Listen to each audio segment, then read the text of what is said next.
Bom, boa tarde a todos. A partir dessa aula, nós vamos mudar um pouco de assunto. Até então, estávamos falando de minerais. A partir dessa aula, nós começaremos a falar sobre rochas.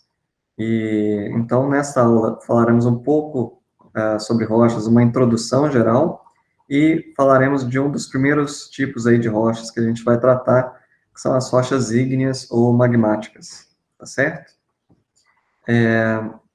Bom, rochas, nós já estamos comentando sobre rochas desde o início do semestre, basicamente, como sendo um componente, um material formado por minerais, e que, por sua vez, né, um material e também um material que dá origem a solos. Uma das definições de rochas seria agregado sólido de minerais que ocorre naturalmente. E as rochas são encontradas nas porções próximas da superfície terrestre ou na própria superfície terrestre, como essas fotos aqui à direita, nessa foto aqui à direita, né? São rochas encontradas na superfície, aqui à esquerda também. Mas lembre-se que a crosta terrestre tem até ali em torno de 80 quilômetros de profundidade, e grande parte disso são rochas, tá? Então, tem rochas tanto em profundidade quanto na superfície terrestre.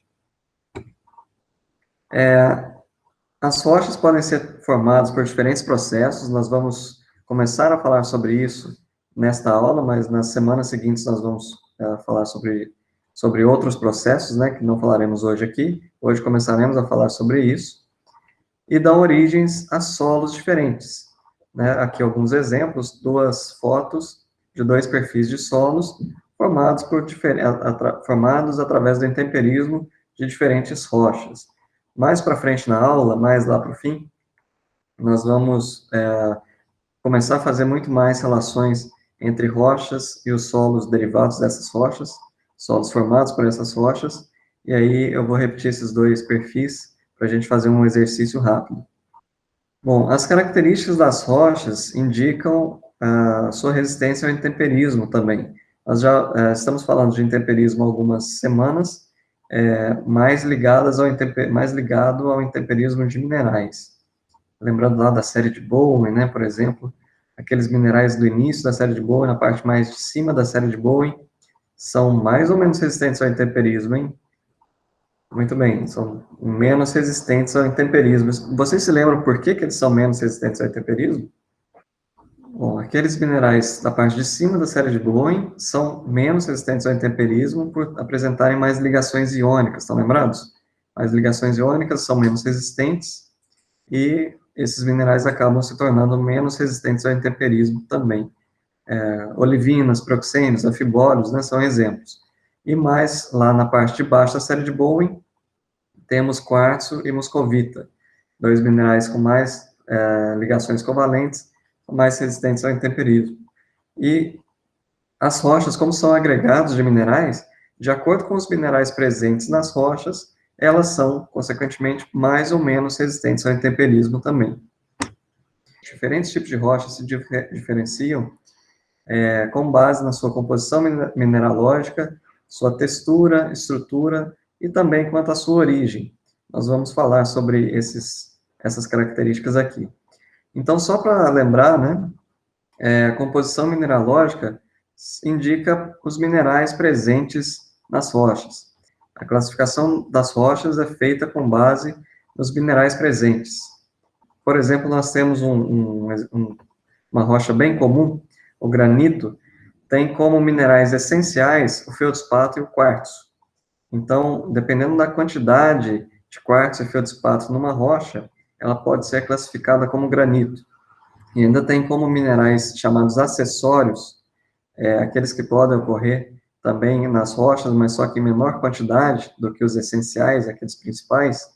Temos, por exemplo, no granito ocorre bastante mica, como mineral acessório. Mas os minerais essenciais, ou seja, aqueles utilizados na classificação, aqueles que têm que estar presentes em certa quantidade para classificar um granito como granito, uma rocha como granito, são feldspatos e quartzos, ok? Mas aqui é só um exemplo para relembrar que a partir da união de vários minerais, nós temos a formação de rochas.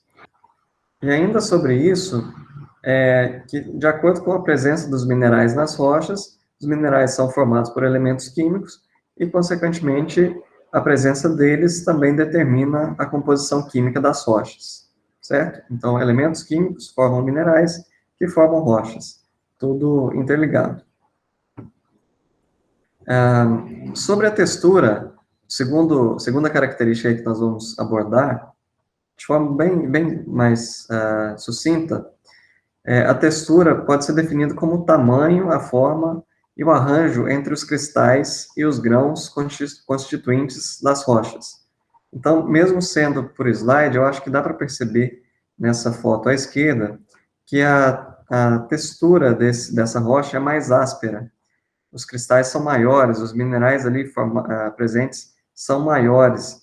Então, a rocha fica com um aspecto mais áspero, fica com uma textura mais áspera. A gente tem a sensação de aspereza ao tato. Ao tocar essa rocha, nós sentimos que ela é mais áspera, mais abrasiva.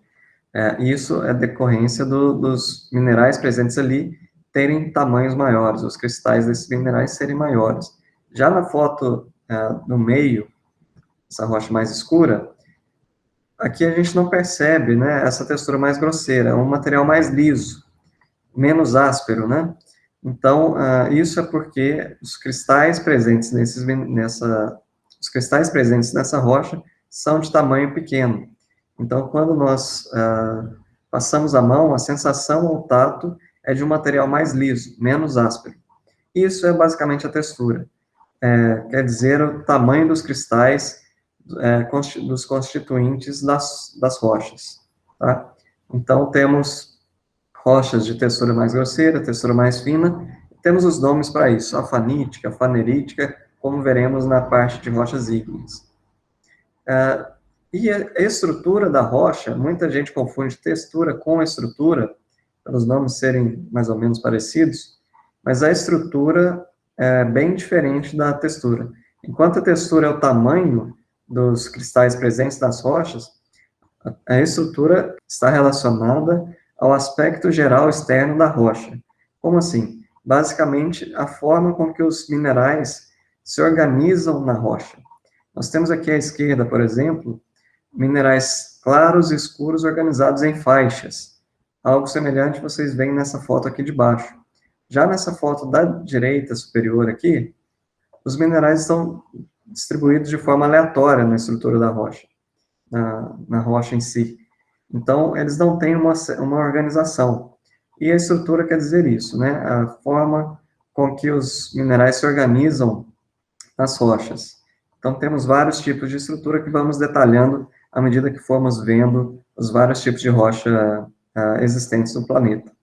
Então, textura, tamanho das partículas, tamanho dos cristais presentes na rocha. Estrutura é o aspecto geral externo da rocha, dependente da organização dos minerais.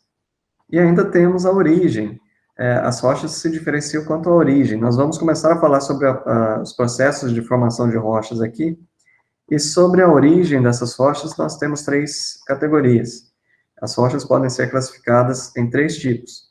Rochas ígneas, ou também chamadas rochas magmáticas, rochas sedimentares e rochas metamórficas. De acordo com o material que vocês vão consultar, com os livros e tudo mais, vocês encontram a terminologia ígnea ou magmática. Ígnea ou magmática significa o mesmo tipo de rocha. Apenas 2 nomes para definir o mesmo tipo de rocha. E com base nessas quatro características, então, composição mineralógica, textura, estrutura e origem, as rochas se diferenciam entre si e também se diferenciam quanto à resistência ao intemperismo, resistência física, estabilidade química, permeabilidade à água. Tem rochas que são porosas, então permitem a infiltração de água e armazenam água dentro de si. Gases, mesma coisa. Então, tudo isso tem relação com o intemperismo, com a resistência dessas rochas ao intemperismo. Algumas são mais frágeis, são mais fáceis de sofrer intemperismo do que outras, dependendo, como nós já comentamos aqui, dos minerais presentes, da textura, da estrutura e tudo mais. E isso tem muita relação com a formação dos solos. tem solos que são formados mais rapidamente de acordo com a rocha que está dando origem a ele.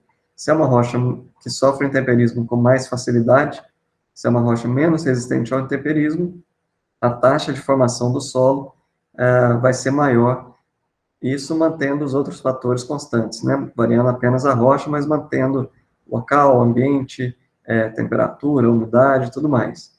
Mas pensando só na variação das rochas, tem rochas que são mais resistentes, tem rochas que são menos resistentes ao intemperismo, e isso ocasiona também taxa de formação do solo diferente.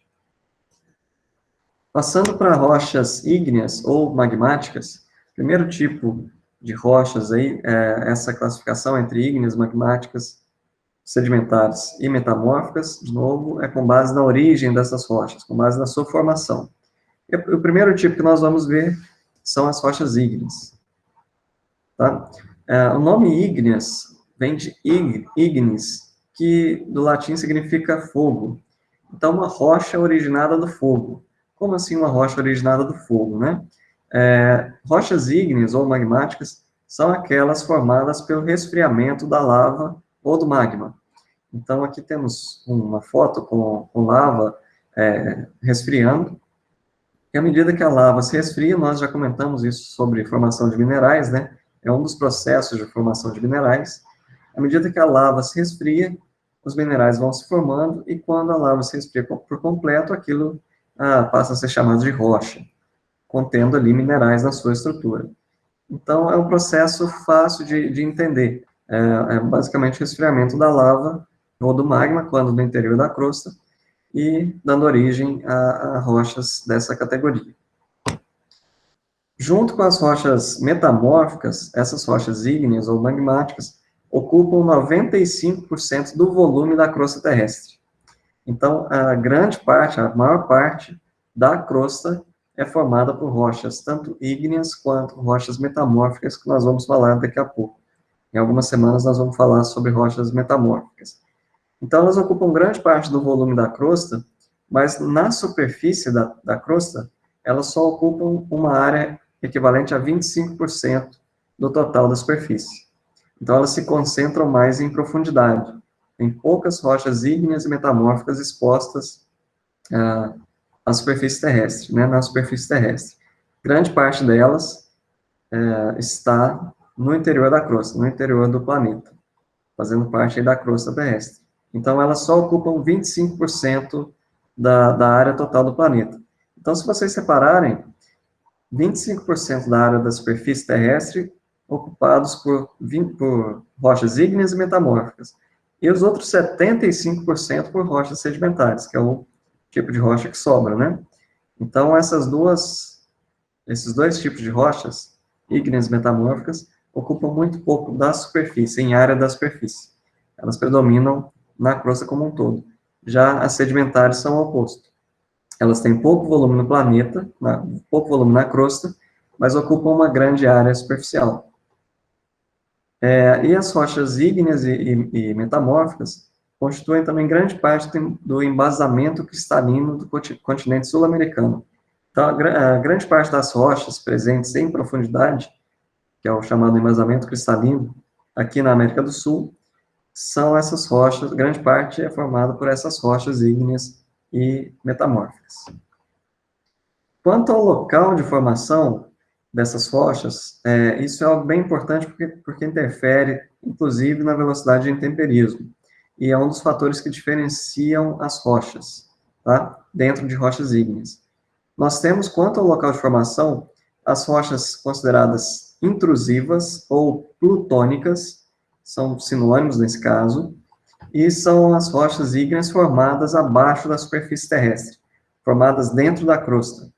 Então, rochas ígneas formadas no interior do planeta são chamadas rochas ígneas intrusivas ou plutônicas, certo?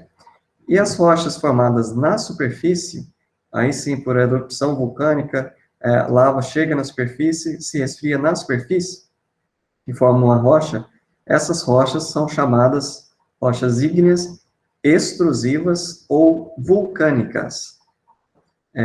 Então, essas se formam na superfície. Tá, mas qual que é a diferença? Isso tem uma grande influência no tempo de resfriamento da lava ou do magma. A lava se resfria mais rapidamente do que o magma no interior do planeta, né?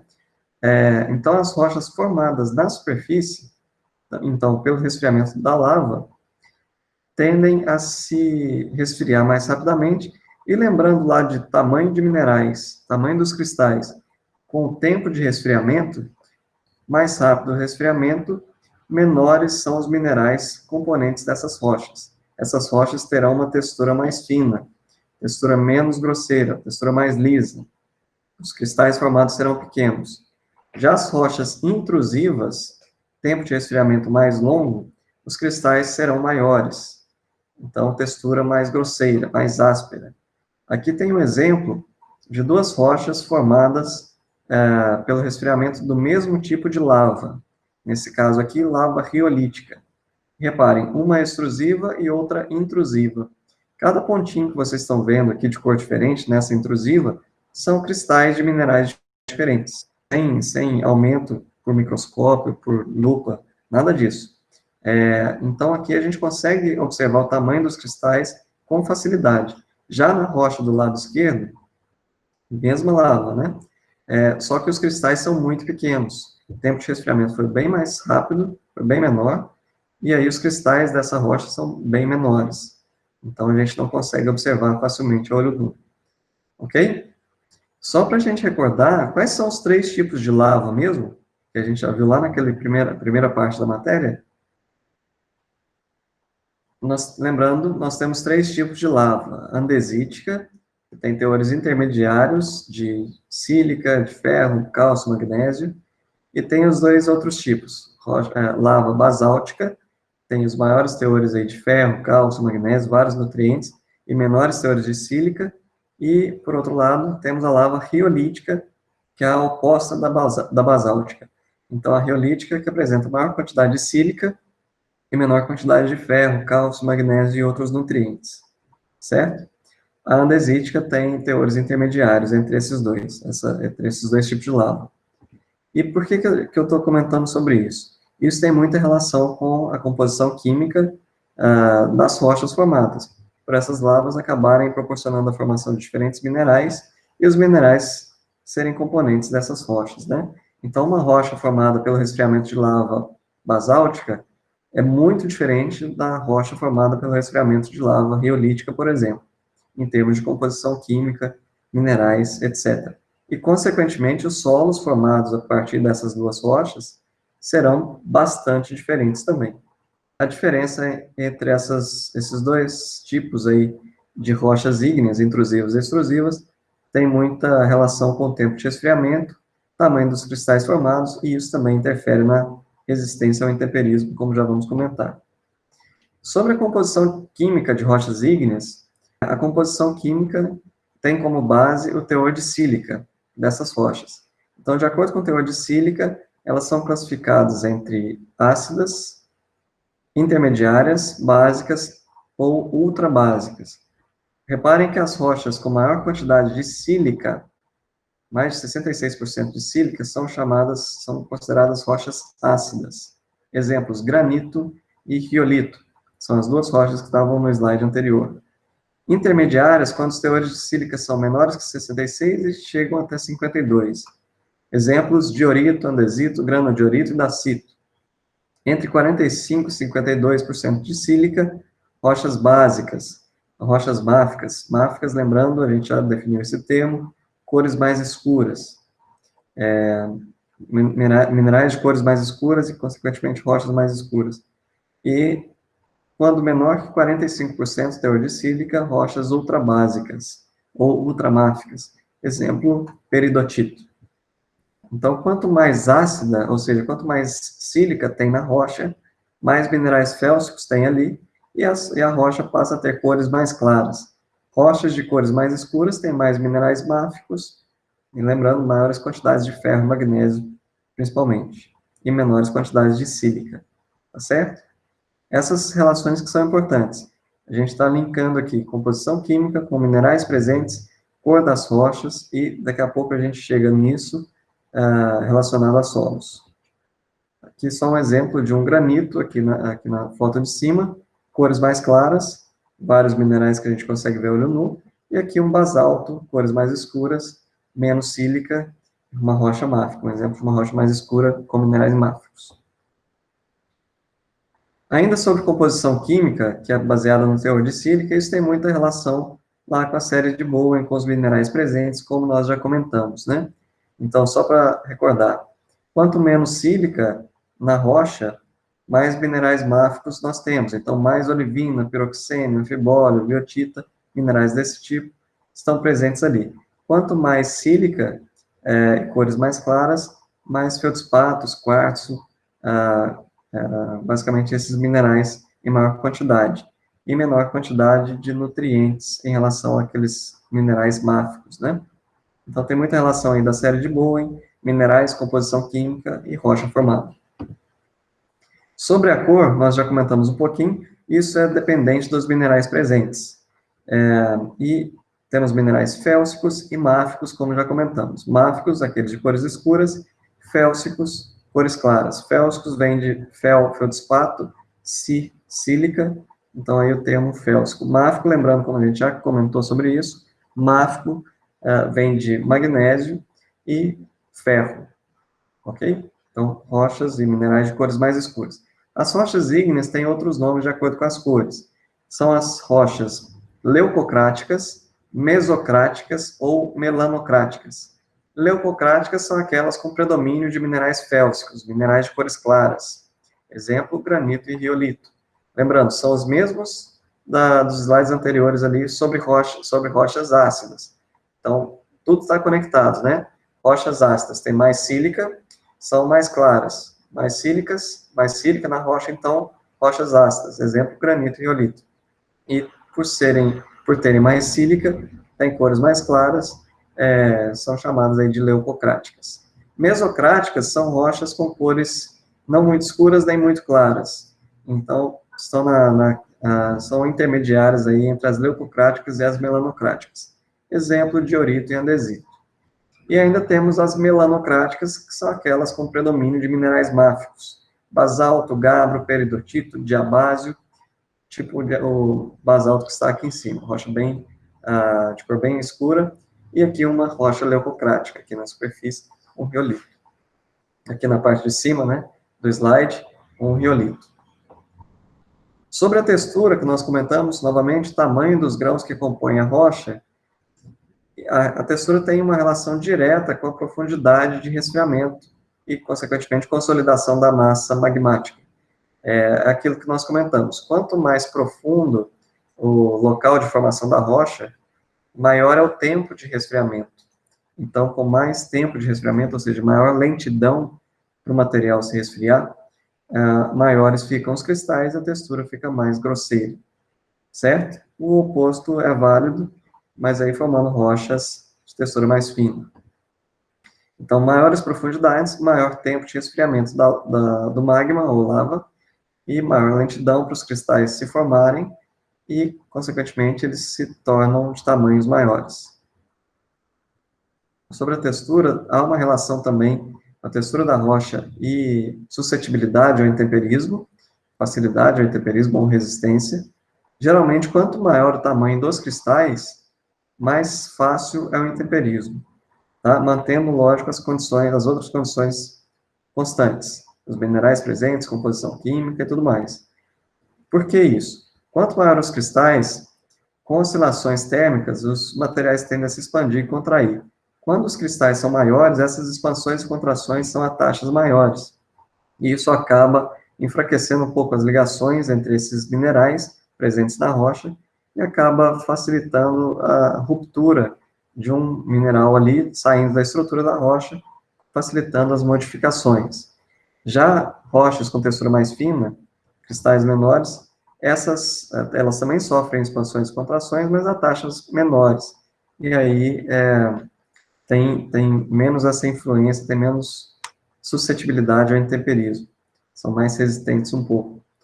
E ainda, voltando a rochas com textura maior, quando um cristal é liberado da sua estrutura, ali é liberado um espaço maior para a ação do intemperismo, aquele pequenininho espaço que é deixado pelo cristal que saiu, que se soltou ali da estrutura da rocha, aquele espaço é uma área maior para a ação do intemperismo do que um cristal pequenininho, quando sair um cristal pequeno da estrutura de uma rocha de textura mais fina. Então, aí é a influência da textura. Aqui embaixo nós temos dois exemplos. Então, um exemplo geral, tá? Pensando mais ali para solos.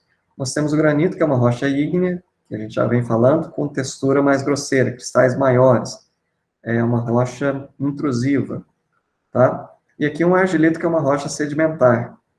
Então, formado por cristais bem pequenos. Não é uma rocha ígnea, é outro tipo de formação, é outro tipo de rocha sedimentar.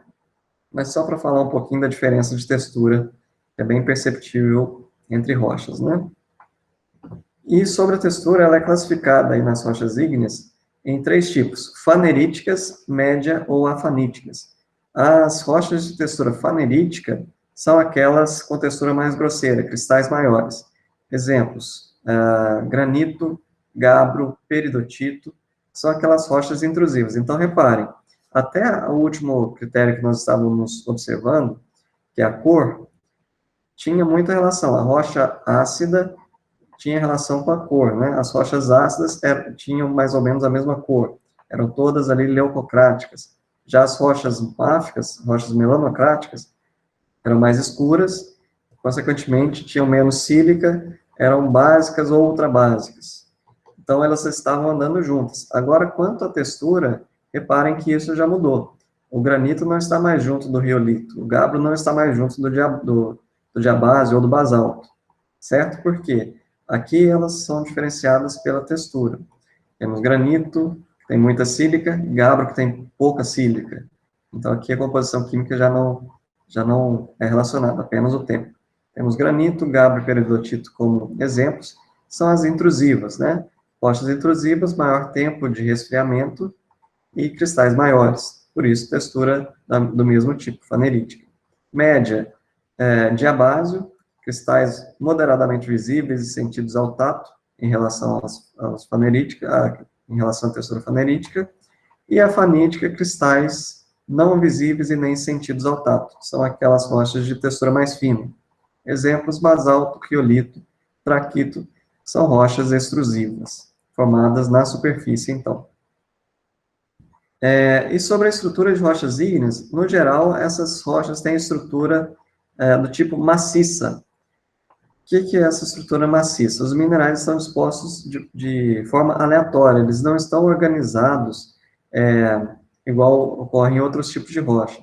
Eles simplesmente estão distribuídos aleatoriamente. A lava vem se resfriando, os minerais vão se movimentando enquanto ela está se resfriando. Quando ela começa a solidificar, eles já não se movimentam mais também e ficam presos na estrutura da rocha de acordo com o local que estavam antes, ou seja, de forma bastante aleatória, sem uma certa organização orientada por pressão ou coisas do tipo, como nós vamos falar nas outras rochas, tá certo? Então, aqui, os minerais se distribuem de forma aleatória na rocha. Essa é a estrutura maciça. Dá esse aspecto mais homogêneo na rocha como um todo. Uma cor única, ou no caso do granito, de outras rochas aí, os minerais distribuídos de maneira bem aleatória, bem diferente daquela foto que estava no slide anterior, alguns slides mostrados anteriormente, uma rocha com faixas claras e escuras, né?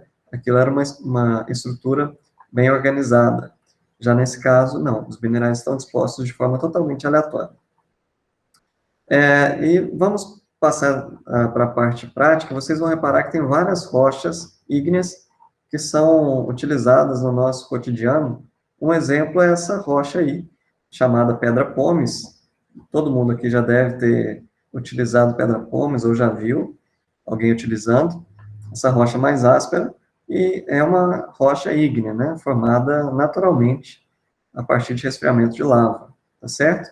Tem esses buraquinhos justamente pelo escape de gases, quando essa rocha está se esfriando. Essa rocha é formada, né, com resfriamento muito rápido da lava. Então, resfriamento extremamente rápido, liberando esses gases que estão no interior da lava. Esses buraquinhos são por onde os gases saíram, e é tão rápido esse resfriamento que eles saem, deixam justamente aquela forma por onde eles saíram, já no formato sólido, já no estado sólido, ficando uma rocha porosa, uma rocha de baixa densidade e áspera também, né? Por isso que muita gente utiliza isso para lixar o pé, não é isso? Pedra pómez é bastante utilizada aí, a gente encontra em supermercados e tudo mais para essa utilidade. Tem várias de supermercado que não são naturais, né? Mas elas são formadas naturalmente. Ok? Bom, passando para a parte prática sobre rochas ígneas, é sempre bom a gente voltar nos tipos de lava, porque com isso a gente tem as relações das rochas formadas e, consequentemente, dos solos que serão originados a partir do intemperismo dessas rochas. Mas só para começar aqui, nós já comentamos dos três tipos de lava, né, basáltica, andesítica e riolítica, falamos já um pouco antes das características dessas lavas, mas queria fazer uma pergunta para vocês. Se as rochas ígneas são formadas pelo resfriamento de lava ou de magma, nós temos três tipos de lava, então nós teremos apenas três tipos de rocha? Uma formada por cada tipo de lava? Sim ou não? O que vocês acham? Bom, nós não temos apenas três tipos de rochas ígneas, né? Porque temos três tipos de lava, não necessariamente teremos três tipos de rocha ígnea. Lembre-se que nós falamos da textura, minerais e tudo mais presentes nas rochas. E principalmente a textura está relacionada ao tempo de resfriamento e tamanho dos cristais. E ela é um dos fatores que servem para a classificação de rochas. Tá? Então, nós temos, por exemplo, lava basáltica, se resfriada na superfície, vai formar uma rocha de textura mais fina, resfriamento rápido, cristais pequenos. Se for uma condição dela se resfriar no interior da crosta, resfriamento lento, os cristais serão maiores. Então, essa diferença de tamanhos de cristais vai também fazer com que ela seja classificada de tipos diferentes.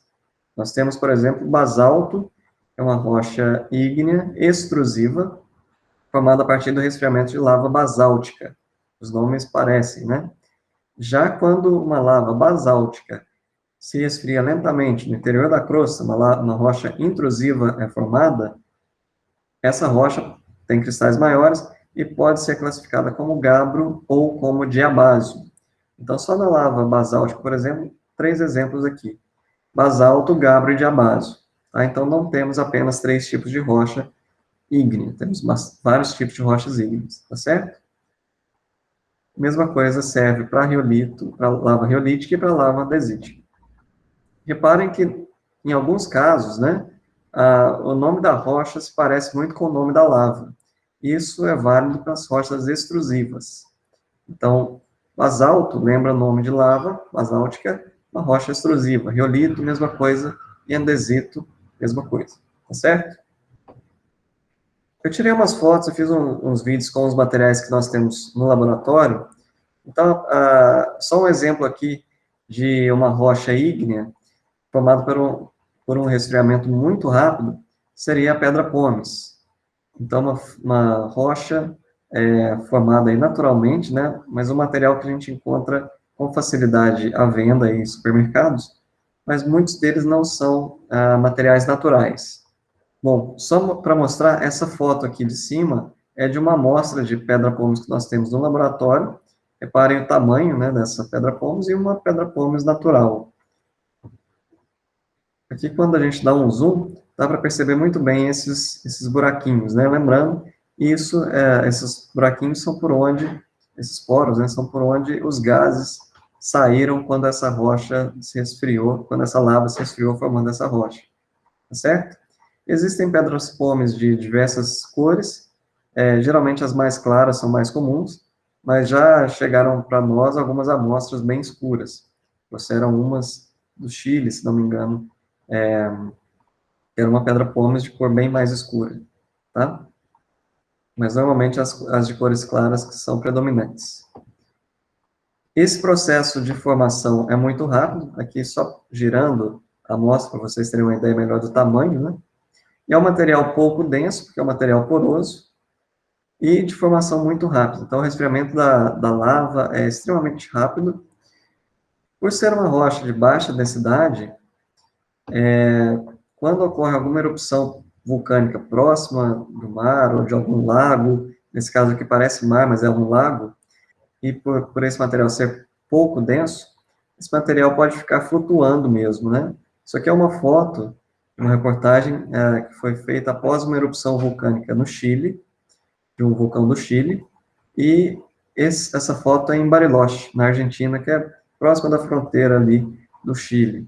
Isso é um lago, embora pareça mar pelas ondas, né, mas é um lago, e aqui flutuando temos cinzas vulcânicas e pedaços pequenos de pedra-pomas, tá?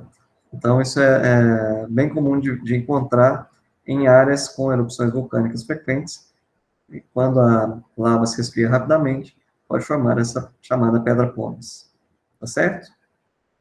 Se vocês procurarem reportagens sobre isso, tem vários locais no mundo que esse fenômeno já aconteceu, e só a título de curiosidade, porque às vezes nós ficamos meio que sem uma noção da intensidade das erupções vulcânicas e a distância que essas erupções podem afetar, né, podem influenciar.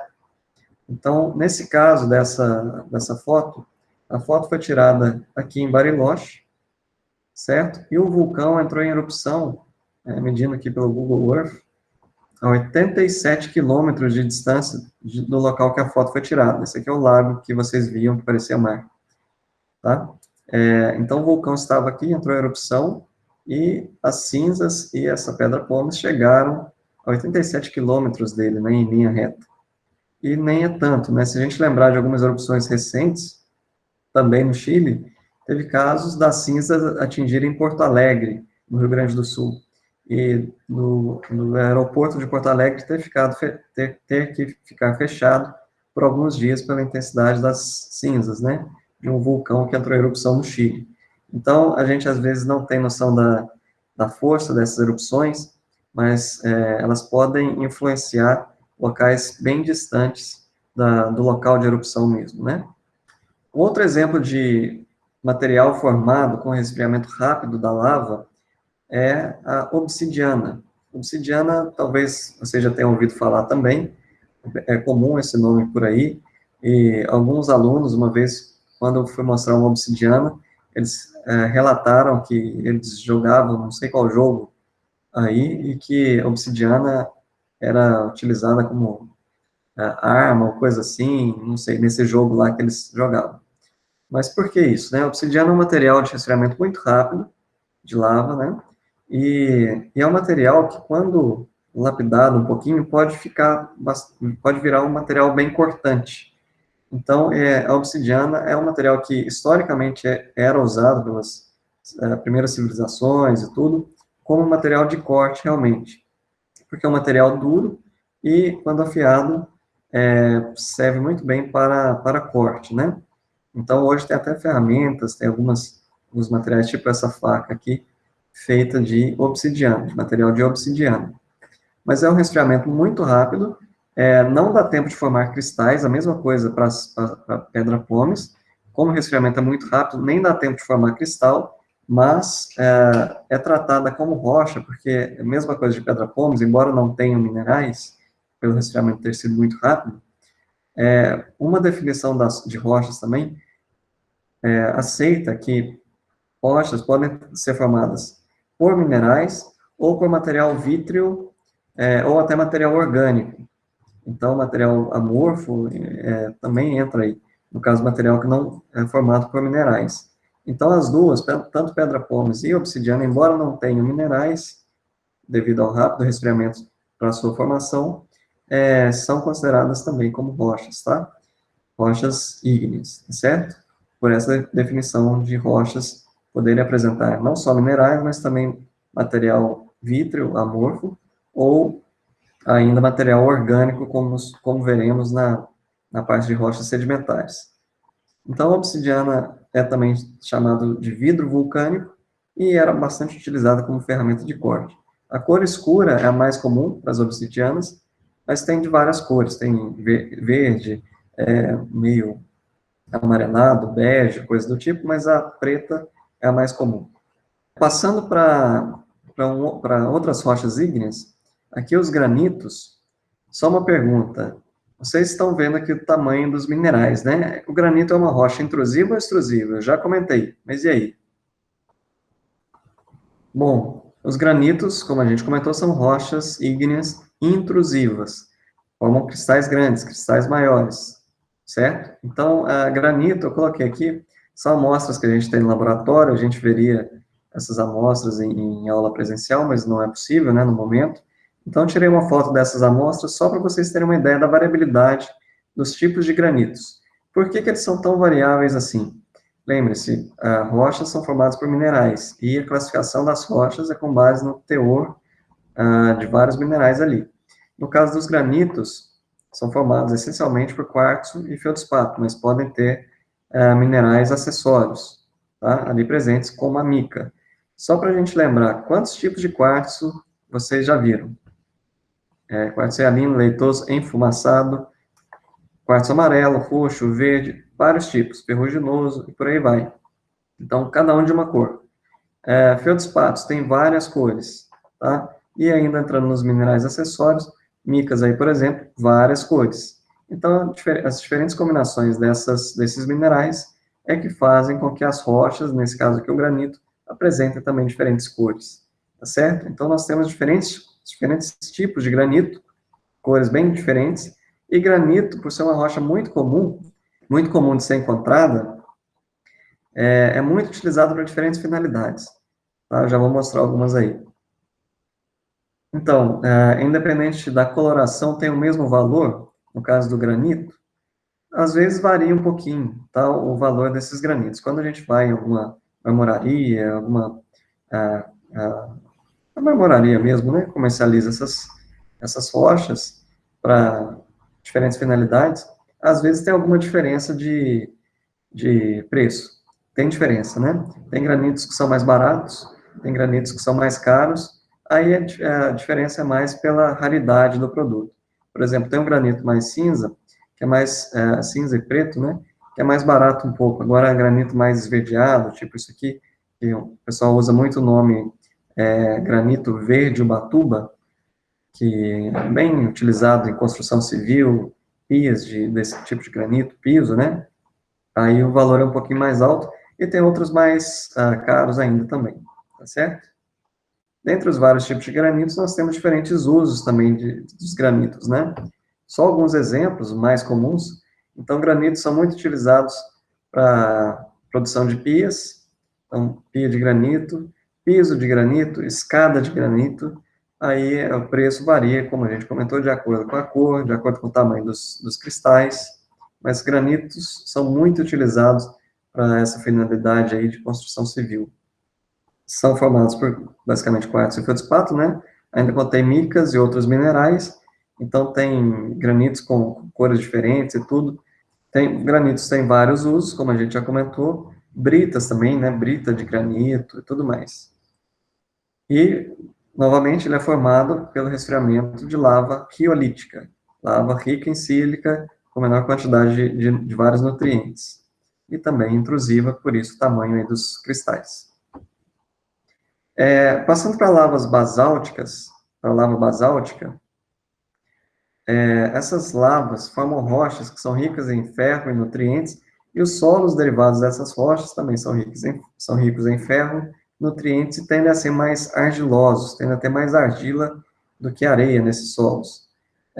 E temos três tipos de rochas basálticas, rochas provenientes do resfriamento de lava basáltica, que são gabbro, diabásio e basalto. Tá? São os três tipos mais comuns aí, e a diferença entre elas é com base também no tamanho dos cristais, devido ao tempo de resfriamento ser diferente. Então, eu coloquei essa foto só para mostrar um pouco mais as diferenças dos tamanhos dos cristais, né? Gabbro, diabásio, cristais maiores, basalto, cristais bem pequenos aqui, praticamente invisíveis ao olho nu. No laboratório, nós temos algumas amostras dessas três rochas, e aqui temos basalto, diabásio e gabbro. Nessa sequência, porque basalto, só para meio que ilustrar mesmo, né? Basalto é uma rocha extrusiva, formada na superfície da crosta. Diabaso e gabbro formadas no interior da crosta, tá certo? Essa coloração amarela aqui do gabbro não a cor do gabbro é cor escura mesmo. Esse amarelo aqui é o processo de intemperismo que está agindo nessa amostra, tá certo? Antes dela ser coletada, o intemperismo agiu aí e modificou os minerais presentes nessa rocha e formaram-se aqui minerais diferentes, dando essa coloração clara, tá certo? Aqui tem um exemplo melhor do intemperismo nessas rochas. Olha só, nessa parte aqui dessa foto da esquerda, a superfície da rocha estava toda dessa cor amarelada, tá? Mas a parte interna, quando ela foi quebrada, a parte interna da rocha estava toda natural, de cor natural mesmo, né? Isso é um gabbro, de cor natural. Por quê? O intemperismo age na superfície, da superfície para as camadas mais internas, à medida que o material vai sendo alterado. Então, ele estava agindo na superfície do material, mas a parte interna ainda estava protegida da ação do intemperismo.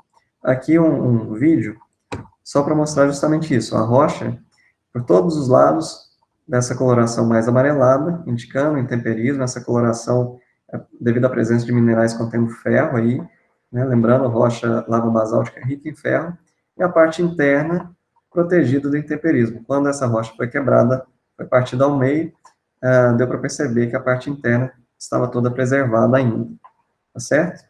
Como era de se esperar, né? Então, à medida que o intemperismo atua nas rochas, solos vão sendo formados, certo? Aí minerais diferentes foram formados ao longo desse pouco intemperismo aí que sofreu essa amostra, e à medida que isso vai ocorrendo, vão sendo formados solos a partir justamente desse material que antes era rocha.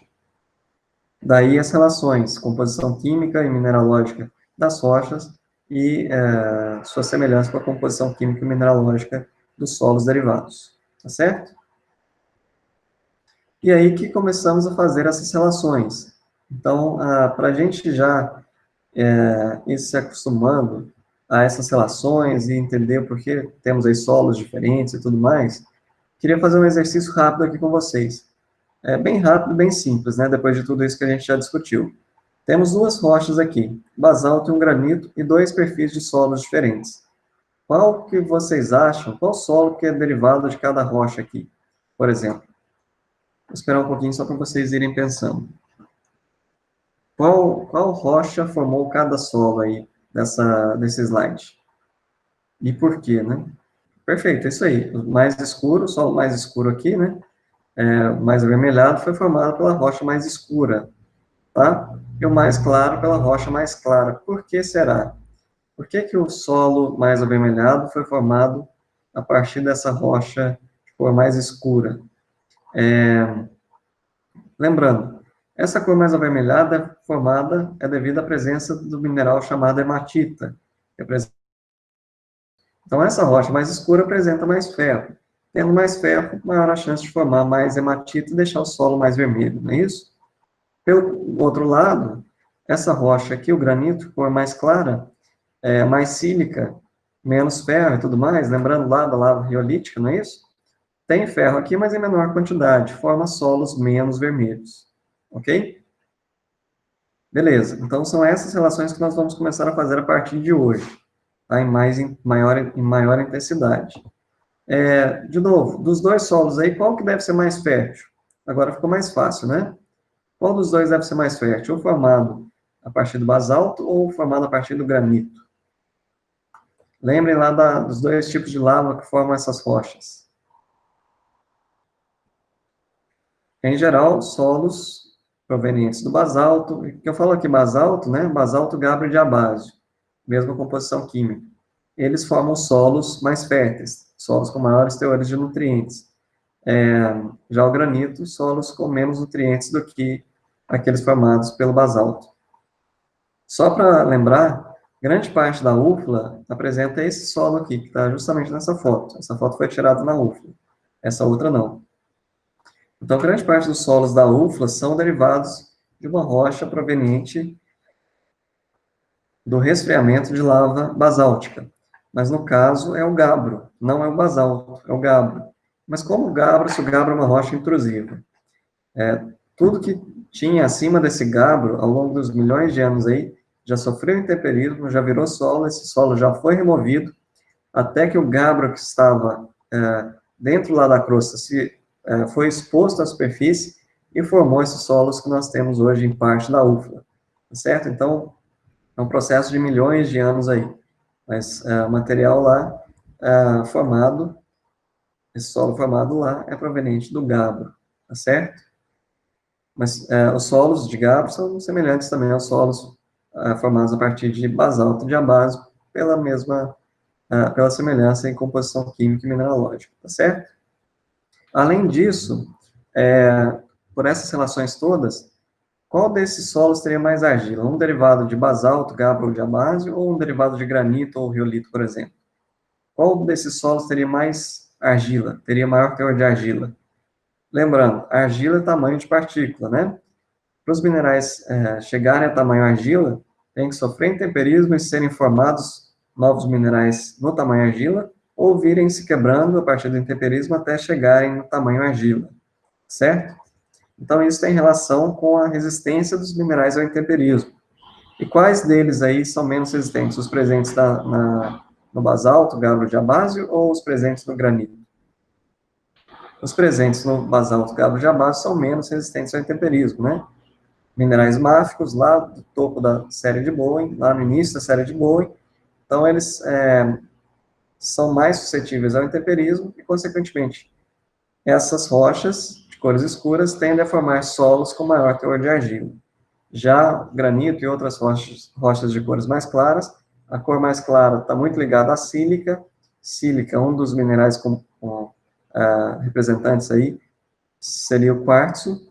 Então, muita sílica, geralmente mais quartzo na rocha. Quartzo é um mineral difícil de intemperizar, mais resistente ao intemperismo, e que geralmente fica no tamanho areia, tudo que a gente já discutiu nas outras aulas. Então, não formaria tanta argila assim nesses solos, em relação aos solos derivados de rocha basáltica, de rocha de lava basáltica. Tá certo? Isso é bom ou isso é ruim? Depende do ponto de vista, né? Mas para as plantas, um solo mais argiloso geralmente é mais interessante, por reter mais nutrientes, tem maior capacidade de troca de cátions, maior CTC, então retém mais nutrientes, além disso, retém mais água, retém mais umidade do que solos mais arenosos. Por outro lado, solos mais arenosos, às vezes, oferecem maior facilidade para o crescimento das raízes, o que em solos argilosos pode ser dificultado, geralmente é dificultado. Então, nem tudo é tão bom, nem tudo é tão ruim, né? Sempre tem as vantagens e desvantagens. Então, qual retém mais água? Normalmente o solo mais argiloso, o solo derivado dessas rochas mais escuras. Tá certo? Alguma dúvida, pessoal? Esse slide é bem importante, tá? Além dos outros, esse aqui, mas porque esse já começa a fazer mais ligações com o que vocês verão semestre que vem na pedologia.